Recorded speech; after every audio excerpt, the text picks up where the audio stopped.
guerras religiosas, guerras ideológicas e guerras contra o terror. Às vezes a gente pensa que o mundo enlouqueceu só agora, mas tem uma banda que tem falado sobre isso há mais de 20 anos, o System of a Down.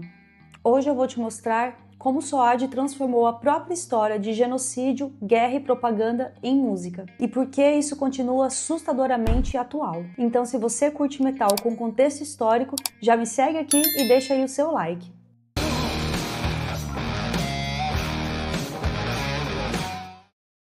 O System of a Down é uma banda de metal armênio-americana, formada em 1994 em Los Angeles, com todos os membros de ascendência armênica. A Armênia carrega a memória do genocídio armênio, que ocorreu entre 1915 e 1918, quando cerca de 1,5 milhão de armênios foram mortos e expulsos do Império Otomano. Então, o SOAD cresceu ouvindo histórias de avós e bisavós que sobreviveram a massacres, deportações e apagamento cultural. Para eles, guerra e genocídio não são conceitos abstratos, são memórias de família. E é por isso que quando o SOAD fala de guerra, não é só crítica política, é sobre não deixar o mundo repetir o que já fizeram com o povo deles. Agora que a gente já entendeu por que o System of a Down enxerga a guerra de uma maneira tão pessoal, eu quero focar em 3 faixas que funcionam quase como capítulos dessa história. Uma sobre a memória do genocídio, outra sobre as desculpas para a guerra e outra sobre quem paga essa conta na prática. A gente começa com Pluck, do primeiro álbum. Não é uma música qualquer, o próprio título é uma sigla, Politically Lion Unholy Cowardly Killers, um xingamento direto aos responsáveis pelo genocídio armênio e para quem o negou depois. Aqui, o System não está falando de guerra em abstrato, está falando de um plano Mastered and Called Genocide, como a letra diz, um projeto político para apagar um povo inteiro, seus filhos, sua memória e sua cultura. Quando eles cantam A Whole Race Genocide, Taking Away of Our Pride, é a consciência de ser descendente de um povo que foi quase apagado do mapa e que ainda luta por reconhecimento, restauração e reparação. Exatamente as palavras da música. É importante lembrar que o genocídio armênio foi chamado de genocídio esquecido por muito tempo, ignorado por governos que prometeram responsabilizar os culpados e depois viraram as costas. Isso torna Pluck quase um protesto contra o silêncio global. Então, muito antes de falar de guerras no noticiário, o System começa já pela própria ferida. Pluck é a prova de que, para eles, guerra não é um videogame, é genealogia. Só que a banda não parou no trauma do próprio povo. Depois de olhar para o genocídio armênio, eles ampliaram as lentes e começaram a se perguntar: mas afinal, por que a humanidade vive arrumando justificativas para matar gente? E é aí que entra War. Lançada em 1998, War parece quase um mini documentário em forma de música. Ela passa pelas cruzadas, pelo anticomunismo e pela guerra ao terror, mostrando que as narrativas mudam, mas o mecanismo é o mesmo. Você escolhe um inimigo, veste isso de causa nobre e chama de guerra justa.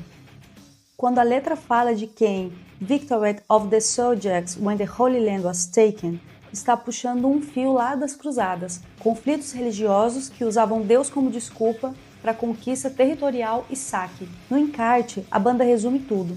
Primeiro se lutou contra os pagãos em nome da religião, depois contra o comunismo e agora contra drogas e terrorismo. Nossas desculpas para dominar o mundo sempre mudam. É quase um manual da retórica de guerra moderna.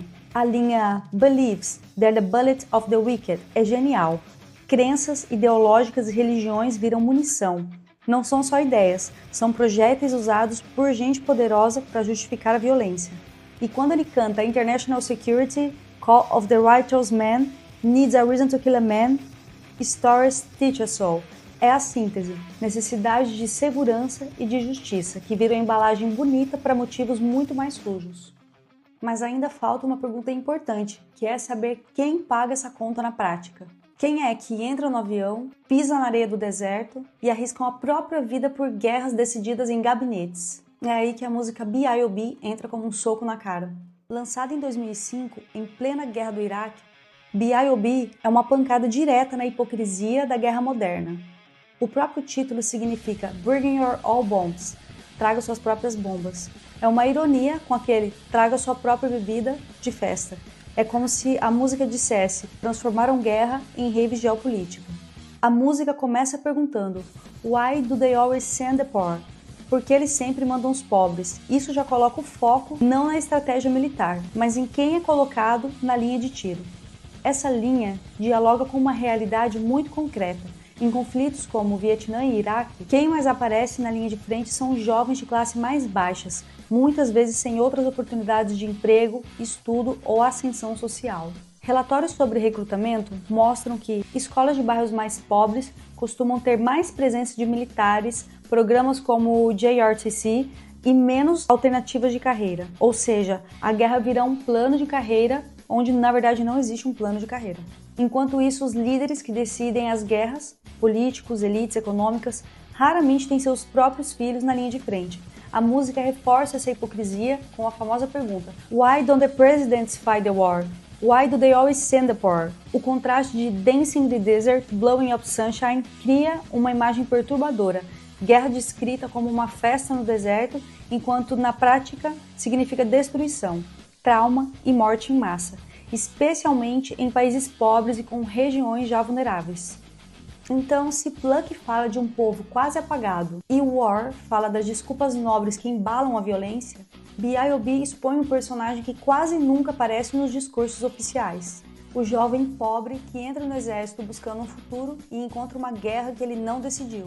E é ainda mais louco perceber que essa visão de guerra, como um projeto de poder, apagamento de povos e exploração dos mais pobres, não é exclusiva do System of a Down. Eles são talvez o exemplo mais intenso, já que carregam o genocídio armênio na própria história familiar. Mas o metal como todo tem como tradição forte olhar para a guerra com desconfiança e crítica. E se a gente olhar com atenção, dá para perceber que existe quase uma linhagem de bandas de rock e metal que usam a distorção para criticar a guerra, poder e desigualdade. Lá em 1970, o Black Sabbath lançou War Pigs, que é um hino que grita claramente sobre separar quem decide a guerra e quem morre nela. A música é uma crítica direta aos generais e políticos que fazem guerra de dentro de escritórios confortáveis, enquanto tratam soldados e civis como peças descartáveis no tabuleiro. E a frase "eles começam a guerra porque deveriam ir lutar", eles deixam isso para os pobres. É a mesma lógica que o SOAD denuncia em B.I.O.B. décadas depois. O próprio Geezer Butler diz que a música é contra as pessoas que criaram as guerras, especialmente no contexto do Vietnã, e não contra os soldados em si. Ou seja, muito antes de Why do they always send the poor, o Sabbath já estava perguntando por que os donos do poder nunca vão para o front. Agora, pulando para os anos 80, o Metallica entra nesse debate com duas músicas que formam um hino anti-guerra: Disposable Heroes e a clássica One. A música Disposable Heroes fala do soldado como produto descartável, treinado para matar e pronto para ser jogado fora quando não serve mais. O próprio título, Heróis Descartáveis, já diz tudo. A música critica como vidas são usadas para agendas políticas, interesses maiores e como são reduzidas à estatística. Já One é quase um pesadelo em primeira pessoa. Um soldado gravemente ferido, sem braços, sem pernas, sem visão, fala, preso dentro do próprio corpo, pedindo para morrer. Aqui, a guerra não é bandeira e não é hino. É um ser humano reduzido a sofrimento puro, levantando questões éticas sobre o que significa vida depois do trauma. Enquanto o Saba mira nos políticos, o Metallica mergulha na experiência do soldado e mostra o custo humano da guerra, algo que conversa muito com a pergunta do System of a Down: quem vai lá morrer pelas decisões de cima? O Iron Maiden, por sua vez, fez outra coisa interessante em Passchendaele, que é transformar uma batalha específica na Primeira Guerra Mundial numa série de filmes sonoro em primeira pessoa. A música narra a batalha de Passchendaele pelos olhos de um soldado, falando de trincheiras cheias de sangue, corpos sem identificação, medo constante e a sensação de estar preso num massacre sem sentido. A própria batalha virou símbolo de matança inútil da Primeira Guerra, com soldados desaparecendo na lama, nunca identificados, e a música reforça essa ideia de sacrifício absurdo por decisões políticas distantes.